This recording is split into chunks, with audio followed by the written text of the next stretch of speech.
Sejak surat pernyataan perang pemerintah Hindia Belanda terhadap kerajaan Aceh pada tanggal 26 Maret tahun 1873, Belanda mengirimkan pasukan 3.000 prajurit untuk melakukan invasi pertamanya di Aceh. Situasi ini berubah total. Dari sebelumnya hidup tentram dan damai menjadi medan peperangan. Ratusan jiwa masyarakat Aceh menjadi korban peperangan.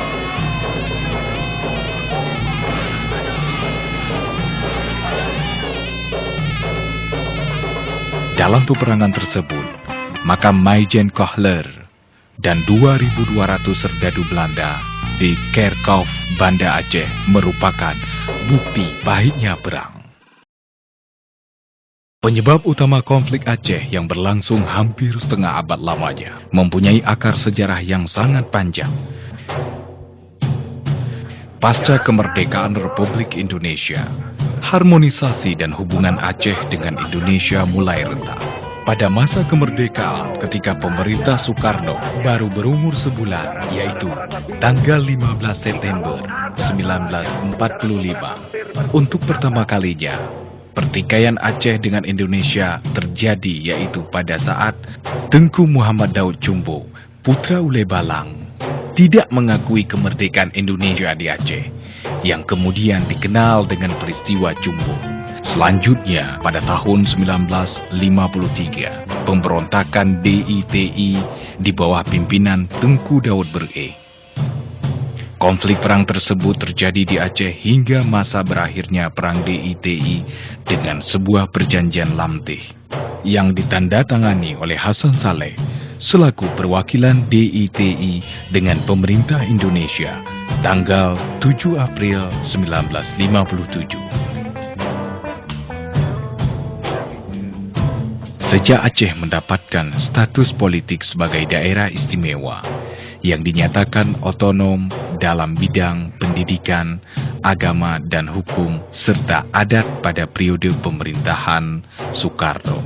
Namun hak istimewa tersebut, Aceh selalu dilupakan.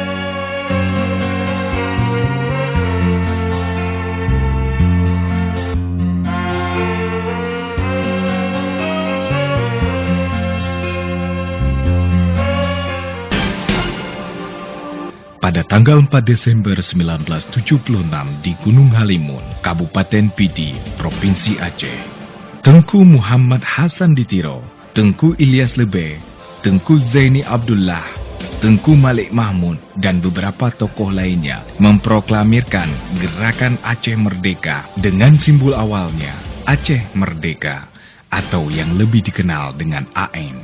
Tujuan mereka memperjuangkan ketidakadilan rakyat Aceh dari pemerintah pusat saat itu. Dan hal tersebut ditentang keras oleh pemerintah Orde Baru. Saking gencarnya pencarian pemburuan terhadap tokoh pendiri Gerakan Aceh Merdeka, akhirnya Muhammad Hasan Ditiro mengungsi ke Swedia dan membangun kekuatan dari sana dengan cara mengumpulkan pemuda-pemuda Aceh yang dilatih dan siap diterjunkan kembali ke Aceh untuk menghadapi TNI di masa pemerintahan Presiden Soeharto. Ternyata persoalan belum juga selesai sampai di situ. Perlawanan politik terus dilakukan oleh rakyat Aceh. Pemerintah Indonesia merespon dengan melakukan operasi militer besar-besaran menghadapi Gerakan Aceh Merdeka.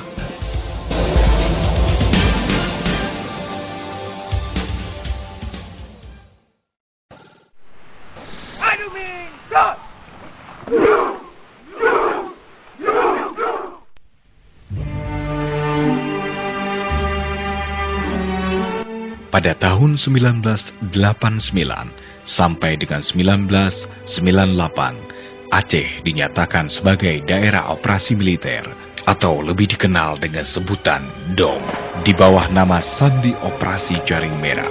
Akibat pemberlakuan DOM, dilaporkan 8.344 orang tewas sejak jatuhnya pemerintah Orde Baru yang melenser Presiden Soeharto.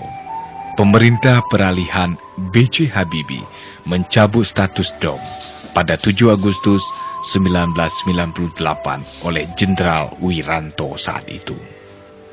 Namun militer Indonesia tetap melakukan operasi-operasi militer lokal. Di antaranya, operasi Bersandi Wibawa dan Cinta Menasah. Letusan senjata dan kekerasan terus terjadi.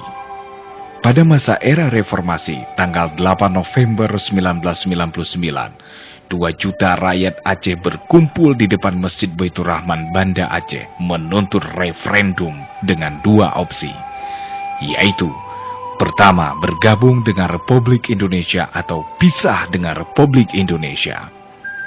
Saat masa pemerintahan reformasi Abdurrahman Wahid, di awal tahun 2000, ketika Abdurrahman Wahid menjadi presiden, sebuah NGO yang berpangkalan di Jenewa, Heridona Center atau yang disebut dengan HDC, membawa RI dan GAM ke meja perundingan.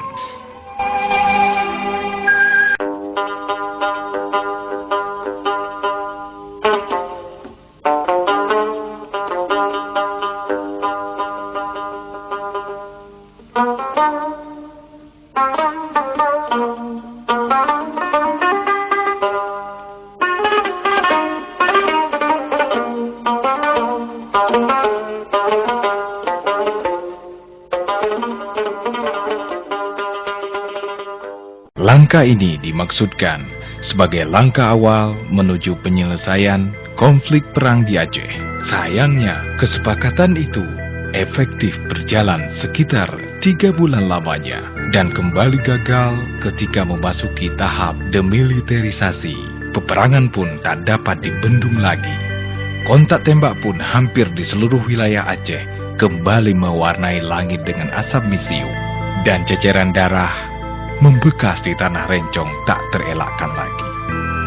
Tahun 2002, proses perundingan terus berlanjut, dan kedua belah pihak kembali ke meja perundingan. Satu kesepakatan damai yang disebut dengan KOHA, yang ditandatangani pada tanggal 9 Desember 2002 di Jenewa. Walaupun kedua belah pihak telah melahirkan kesepakatan damai, namun belum juga menemukan titik kompromi dalam mengakhiri konflik perang. Insiden demi insiden terus saja terjadi.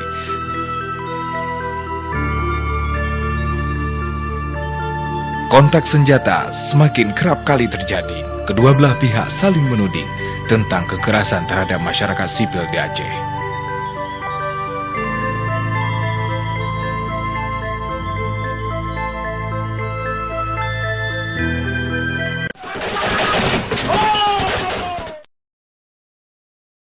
Harapan damai kemudian muncul kembali ketika disepakati pertemuan bersama tanggal 17 dan 18 Mei 2003 di Tokyo, Jepang. Ternyata proses perundingan tersebut terhenti lagi, di mana Gerakan Aceh Merdeka menolak menerima syarat-syarat yang diajukan pemerintah Indonesia. Pasalnya, syarat-syarat tersebut memberatkan pihak dari Gerakan Aceh Merdeka. Pemerintah Indonesia merespon penolakan Gerakan Aceh Merdeka, dan dalam perhitungan jam, Presiden Megawati Soekarno Putri menandatangani darurat militer untuk Aceh. Maka operasi terpadu akan dilaksanakan dengan sebuah keputusan Presiden yang dirancang untuk dikeluarkan besok atau paling lambat tanggal 19 Mei. Dengan dikeluarkan kebijakan tersebut, KOHA dan peran HDC terhenti melanjutkan damai di Aceh. Setelah 6 bulan diberlakukan darurat militer pertama, kemudian pemerintah Indonesia memberlakukan darurat militer kedua. Maka pada tanggal 19 November 2003 sampai dengan 19 Mei 2004 dikeluarkan Kepres, keputusan Presiden untuk menumpas Gerakan Aceh Merdeka. Kontak senjata antara TNI vs GAM masih kerap kali terjadi. Korban tindak kekerasan terhadap warga sipil kian bertambah. Di saat kedua belah pihak masih saling berperang, tiba-tiba tanggal 26 Desember 2004, hari Minggu, Aceh diguncang gempa 8,9 skala Richter dan disusul oleh gelombang tsunami melanda Aceh dan Asia.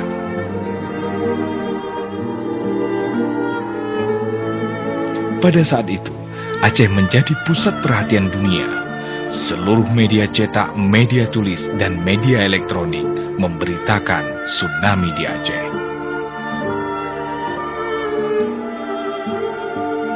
Di samping itu, untuk memudahkan penyaluran bantuan terhadap korban tsunami di Aceh, seluruh pemimpin dunia menekan kedua belah pihak RI dan GAM agar dapat kembali ke meja perundingan. Pat ujinnya hana pirang, pat perangnya hana reda. Begitulah pepatah orang tua dulu.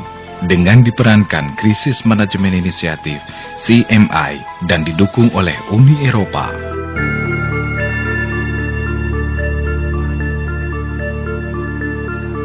Marty Ahtisaari yang memediasi pertemuan informal perundingan antara RI dan GAM pada Januari 2005.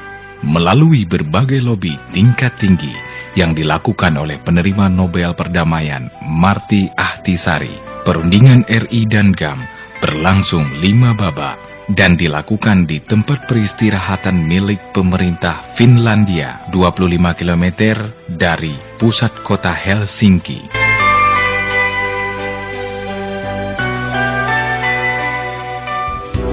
Tanggal 15 Agustus 2005 adalah hari terjadinya penandatanganan nota kesepahaman antara pemerintah Republik Indonesia dengan Gerakan Aceh Merdeka. Adalah perjanjian bersejarah bagi rakyat Aceh dan rakyat Indonesia, di mana perbedaan persepsi berakhir tali silaturahmi antara Aceh dan pusat yang terputus kian bersambung kembali. Bahkan hari-hari yang diwarnai konflik bersenjata pun berakhir menjadi hari-hari yang penuh dengan transisi politik. MOU Helsinki bukan hanya pemahaman antara pihak RI dan GAM, bukan juga buku hijau yang berisi perjanjian tertulis dalam lembar-lembar bersejarah, namun juga sebagai peta jalan sebuah kebijakan politik menuju perdamaian yang abadi itu sendiri.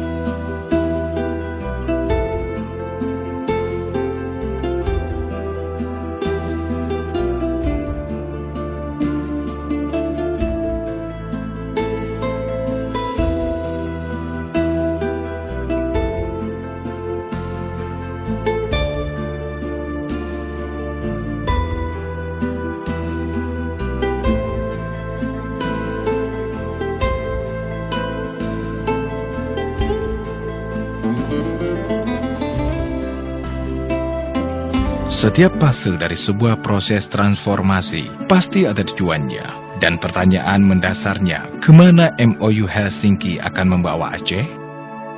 Dalam paragraf kedua MOU Helsinki tertulis, para pihak bertekad untuk menciptakan kondisi sehingga pemerintah rakyat Aceh dapat mewujudkan melalui suatu proses yang demokratis dan adil dalam negara kesatuan dan konstitusi Republik Indonesia. Artinya, MOU Helsinki akan membawa Aceh menuju pemerintahan rakyat Aceh dalam prinsip-prinsip demokratis dan adil. Itulah sebenarnya tujuan dari MOU Helsinki, yaitu membawa Aceh kepada martabat dan kedaulatannya. Bermakna bermartabat secara ekonomi, politik, sosial, keamanan, perdamaian, serta berdaulat dan bermartabat sebagai rakyat dalam bingkai negara kesatuan Republik Indonesia.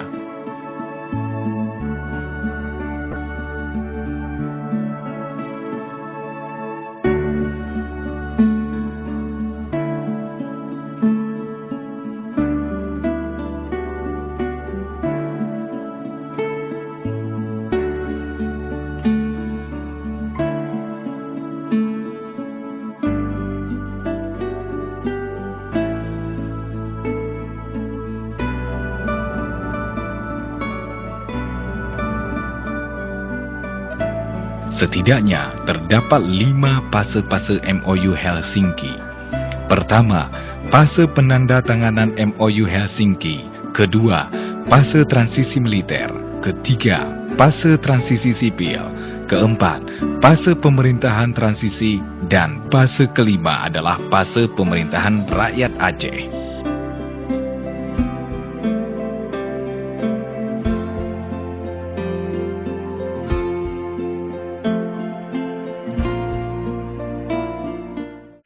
Pertama, fase penandatanganan. Fase pertama ini di mana penandatanganan MOU Helsinki pada hari Senin tanggal 15 Agustus tahun 2005 di Finlandia antara pemerintah Republik Indonesia dengan Gerakan Aceh Merdeka. Dalam rangkap 3, masing-masing pihak menyimpan naskah asli. Demikian juga pihak ketiga yaitu Crisis Management Initiative (CMI) menyimpan naskah bertanda tangan basah. Fase ini menandakan berakhirnya konflik antara pemerintah Republik Indonesia dengan Gerakan Aceh Merdeka sejak tahun 1976 sampai 2005. Penandatanganan MOU Helsinki juga atas dasar peluang kewenangan khusus yang diberikan pusat terhadap Aceh, di mana pada tahun 2002 pemerintah Indonesia melakukan amandemen Undang-Undang Dasar 1945, yaitu Pasal 18B tentang daerah yang bersifat khusus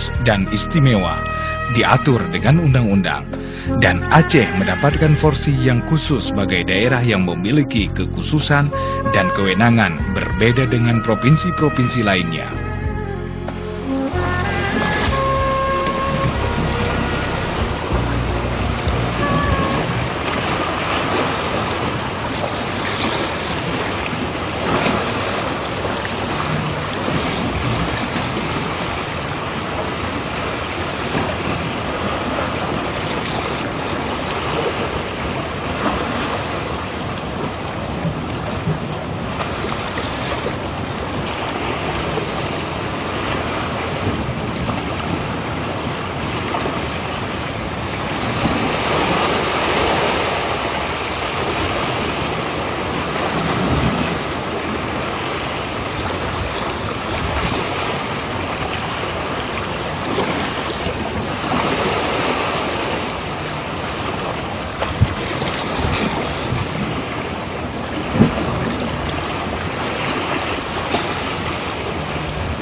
Fase kedua adalah fase transisi militer.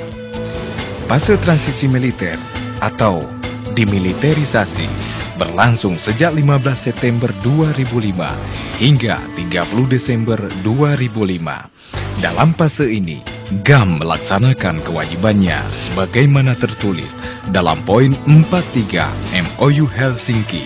GAM melakukan decommissioning semua senjata, amunisi, dan alat peledak yang dimiliki oleh para anggota dalam kegiatan GAM dengan bantuan Misi Monitoring Aceh (AMM). GAM sepakat untuk menyerahkan 840 buah senjata. Fase ini menandakan segala bentuk kepemilikan senjata oleh GAM dan rakyat Aceh adalah bentuk kriminal dan pelanggaran hukum. Sementara pemerintah pusat sebagaimana poin 45 MOU Helsinki, pemerintah RI akan menarik semua elemen tentara dan polisi non-organik dari Aceh. Poin 47 MOU Helsinki, jumlah tentara organik yang tetap berada di Aceh setelah relokasi adalah 14.700 orang. Jumlah kekuatan polisi organik yang tetap berada di Aceh setelah relokasi adalah 9.100 orang.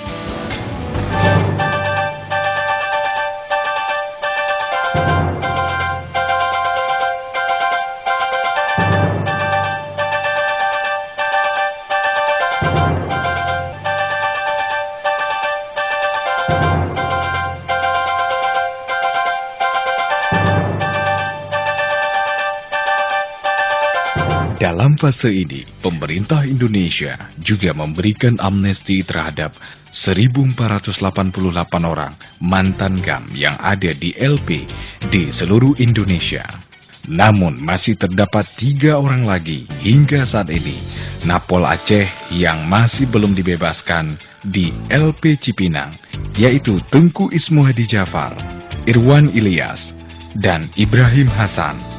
Dalam fase ini juga terjadi perubahan dari Tentara Nanggro Aceh (TNA) yang merupakan basis militer GAM menjadi Komite Peralihan Aceh (KPA). Untuk memudahkan proses reintegrasi mantan kombatan GAM, pemerintah membentuk Badan Reintegrasi Aceh (BRA) yang kemudian berubah nama menjadi Badan Reintegrasi Damai Aceh (BRDA). Sementara untuk mengawasi proses perdamaian di Aceh, pemerintah pusat membentuk Forum Komunikasi dan Koordinasi FKK di bawah Des Aceh, Menko Polhukam.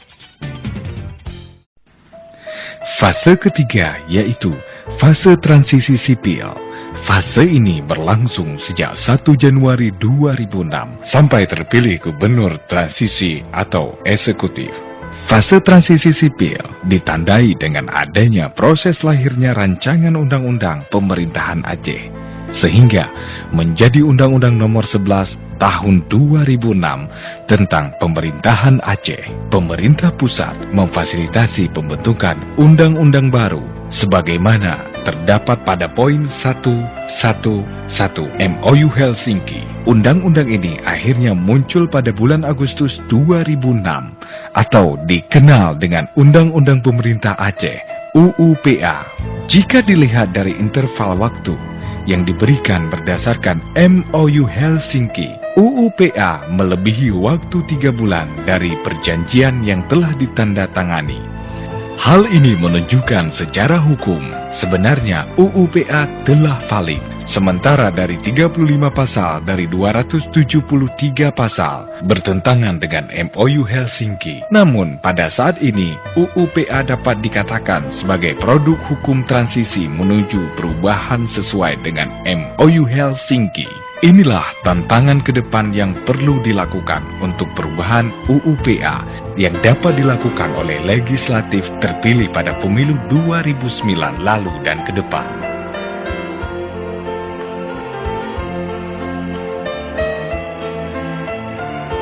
Untuk terbentuk pemerintahan transisi di Aceh, pemerintah pusat mempersiapkan pemilu kada yang diikuti oleh calon kepala daerah dari Partai Nasional dan calon kepala daerah dari GAM. Karena pada saat itu, GAM belum memiliki partai sebagaimana partai lokal yang diamanatkan oleh MOU Helsinki belum terbentuk, maka pemerintah pusat memberi ruang adanya calon perseorangan independen hanya sekali pada pemilu kada 2006.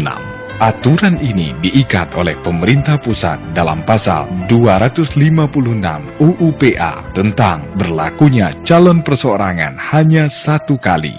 Sementara dalam kompetisi politik di pilkada selanjutnya, pemerintah pusat memberi ruang adanya partai politik baik nasional maupun lokal.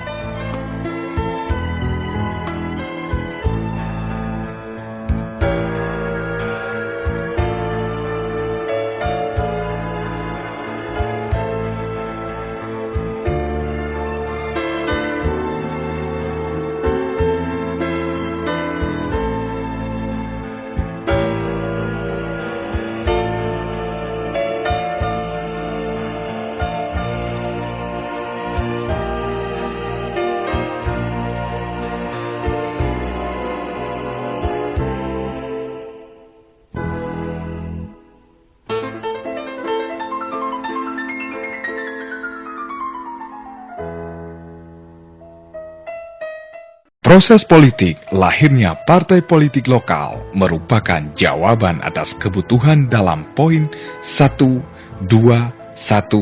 MOU Helsinki. Berdasarkan MOU di atas, partai lokal muncul di Aceh sebanyak 6 partai lokal yang lulus verifikasi dari Departemen Hukum dan HAM RI. Keenam partai tersebut adalah Partai Aceh atau PA, Partai Rakyat Aceh atau PRA, Partai Sira, Partai Daulat Aceh, PDA, Partai Aceh Aman Sejahtera, PAAS, dan Partai Bersatu Aceh, PBA. GAM hanya membentuk satu partai lokal, yaitu Partai GAM, yang berubah menjadi Partai Aceh atau PA.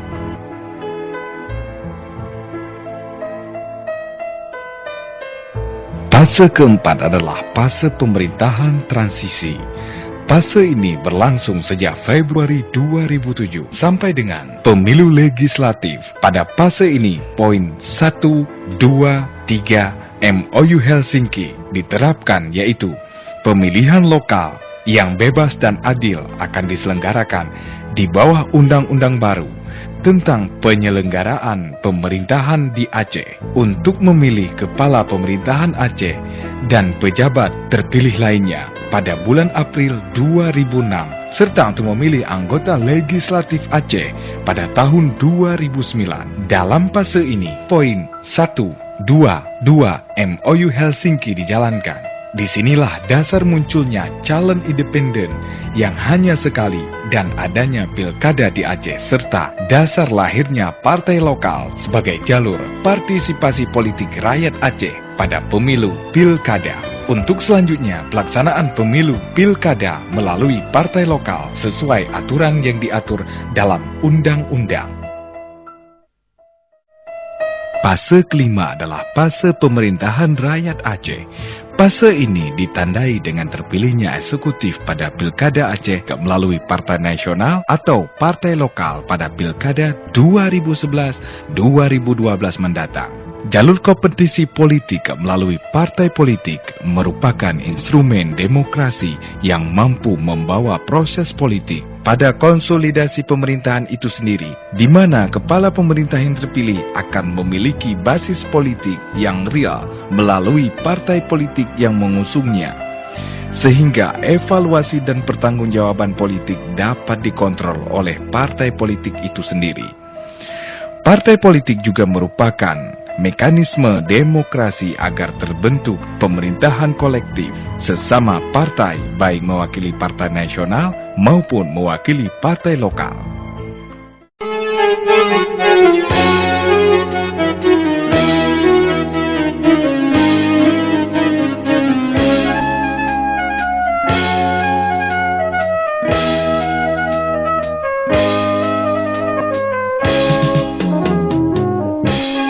Semua fase akan dapat dilalui dengan baik jika syarat dari fase transformasi itu sendiri telah tertuang dalam ideologi dan politik rakyat Aceh. Syarat itu adalah membangun saling kepercayaan, kesepahaman bersama menuju konsolidasi dan persatuan rakyat Aceh, identitas politik dan demokrasi yang berpedoman pada kepentingan Aceh, konsolidasi pemerintah rakyat Aceh yang kuat, serta kepemimpinan yang kolektif yang mampu membawa Aceh kepada tujuan dari MOU Helsinki itu sendiri.